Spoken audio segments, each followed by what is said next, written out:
સુરતમાં કોંગ્રેસના પૂર્વ કોર્પોરેટરના તંત્ર પર આક્ષેપ। ભાજપ સમર્થક સંચાલકની ઇન્દિરા ગાંધી શાળાના ત્રીજા માળનું ગેરકાયદેસર બાંધકામ કરાયું હતું। સીલિંગ કરેલી શાળામાં ખુલ્લેઆમ ત્રીજા માળનું ગેરકાયદેસર બાંધકામ કરાયું હતું।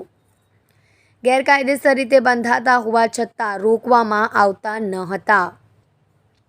આખરે સુરત મહાનગરપાલિકાના લિંબાયત ઝોનમાં લેખિત રજૂઆત કરાઈ। રજૂઆત બાદ બકરી ઈદની જાહેર રજા હોવા છતાં પાલિકા દ્વારા ડિમોલિશન કરાયું। ભાવેશ રાણાનો રિપોર્ટ, સુરત।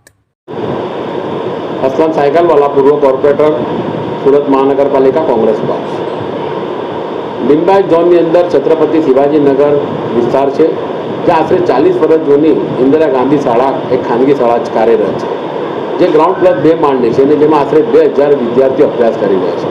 परंतु आ शाळाना संचालको भारतीय जनता पार्टीना जाहिर समर्थक होय एटले कोईपण वहीवटी नीति नियम न पाळवा ए एमनो जन्मसिद्ध अधिकार होय ए प्रमाणे ए लोको પોતાની જે કંઈ નીતિ નિયમો ના પાળવા અને એ નીતિ નિયમોને સાઇડ ટ્રેક કરીને આગળની કામગીરી કરવા એ નીતિમાં અત્યારે કામગીરી કરતા હોય છે।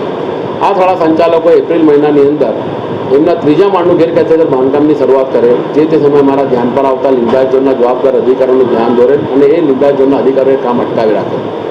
પરંતુ ટીઆરપી ઝોન રાજકોટની ઘટના બાદ આ શાળાને લિંબાયત ઝોન દ્વારા બીયુસી સર્ટિફિકેટ તેમજ ફાયર સેફ્ટી બાબતે સીલિંગની કાર્યવાહી પણ કરવામાં આવેલ। પરંતુ આ શાળા સંચાલકો ભારતીય જનતા પાર્ટીના સીધા આશીર્વાદ હોય નેતાઓના, એટલે એમને એ સીલિંગ પણ તોડી નાખેલ અને જે તે સમયે પણ અમે જવાબદાર અધિકારીનું ધ્યાન દોરેલ તો એમને કહ્યું કે અમે પોલીસ ફરિયાદ દાખલ કરીશું। પરંતુ આ શાળા સંચાલકો આટલી ઘટનાઓ ઘટ્યા બાદ પણ સુધારવાનું નામ નથી લેતા અને જાણે સુરત મહાનગરપાલિકાનું તંત્ર એમના ખિસ્સામાં હોય એ પ્રમાણે ગઈ તારીખે 16/6/2024ના રોજ ત્રીજા માળનું ગેરકાયદેસર આરસીસીનું સ્લેબ નાખવાનું કામગીરી શરૂ કરે, જે મારા ધ્યાન પર આવતા તાત્કાલિક મેં લિંબાયત ઝોનના જવાબદાર અધિકારીઓને અને સુરતના મીડિયા મિત્રોને જાણ કરી। હું આભારી છું કે સુરતના મીડિયા મિત્રોએ એની નોંધ લીધી, વિદ્યાર્થીઓની સુરક્ષા અને સલામતી બાબતને ધ્યાનમાં લઈને ખૂબ સારી નોંધ લીધી।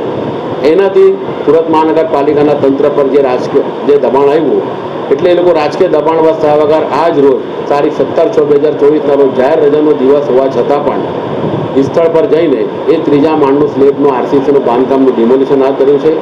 એ બદલ પોતાની નૈતિક ફરજ બજાવવા બદલ લિંબાયત ઝોનના તમામ અધિકારીઓ, મ્યુનિસિપલ કમિશનર શ્રીમતી શાલિનીબેન અગ્રવાલનો હું આભાર માનું છું। તેમજ આ કાર્યવાહી કરવા માટે જે જાગૃતતા બતાવી સુરતના તમામ મીડિયા મિત્રોનો હું હૃદયપૂર્વક આભાર માનું છું અને એમને અભિનંદન પાઠવું છું।